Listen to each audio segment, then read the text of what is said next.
Hallelujah. स्वागत है आप सबका मेरी भविष्यवाणी की पुस्तक में। तो आइए आज के पवित्र वचन को पढ़ेंगे जो कि परमेश्वर के दास प्रीत अंकुर यूसुफ नौरा जी के द्वारा लिखा गया है। पहचान के द्वारा अनुग्रह पाए, जैसे कि 2 पतरस 1:2 में लिखा है, परमेश्वर की और हमारे प्रभु यीशु मसीह की पहचान के द्वारा अनुग्रह और शांति तुम में बहुतायत से बढ़ती जाए।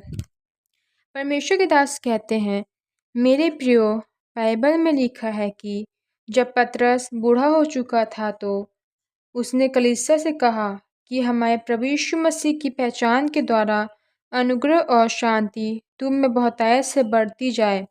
यूनानी भाषा में पहचान शब्द का मतलब होता है इपिगनोसिस, जिसका मतलब है ज्ञान।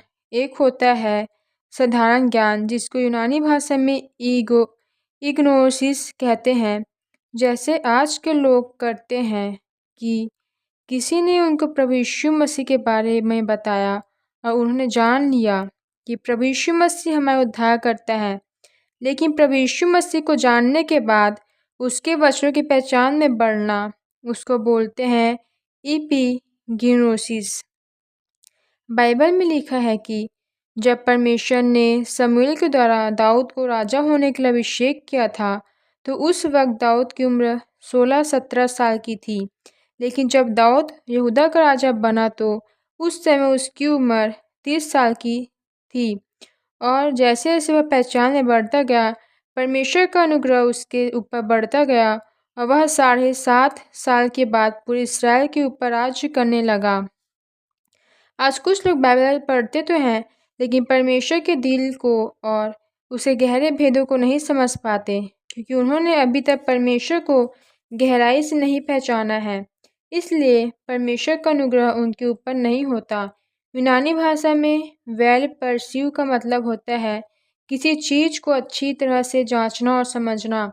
अगर कोई चीज़ बाइबल से मेल नहीं खाती, उसको छोड़ना, यानी कि जो चीज़ें बाइबल में मना है उनको त्याग देना। जब आप ऐसा करते हैं तो आप प्रभु यीशु मसीह को पहचान लेते हैं और इसी पहचान के द्वारा परमेश्वर का अनुग्रह आपके ऊपर होता है।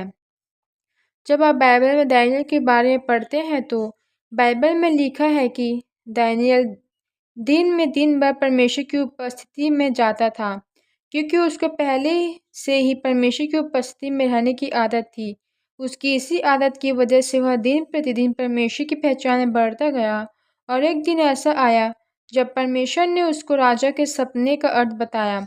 मेरे प्रियो, जब दानियेल परमेश्वर की पहचान में बढ़ा, तब परमेश्वर का अद्भुत अनुग्रह उस पर हुआ और परमेश्वर ने उसको ऊंचा किया। इसी तरह से जब आप भी दानियेल की तरह परमेश्वर की पहचान में बढ़ेंगे, तो आप पर भी परमेश्वर का ऐसा ही अनुग्रह होगा और परमेश्वर आपको वहाँ लेकर जाएगा जहाँ आपने कभी सोचा भी नहीं होगा। आमीन। आइए प्रार्थना हम सब मिलकर करें। सर्वशक्तिमान परमेश्वर, आज के इस वचन के लिए आपका धन्यवाद करता हूँ। परमेश्वर, प्रार्थना करता हूँ कि आप मुझे अपनी पहचान में बढ़ाए, ताकि मैं आपके अनुग्रह को ले सकूँ। प्रभु यीशु मसीह के नाम में, आमीन।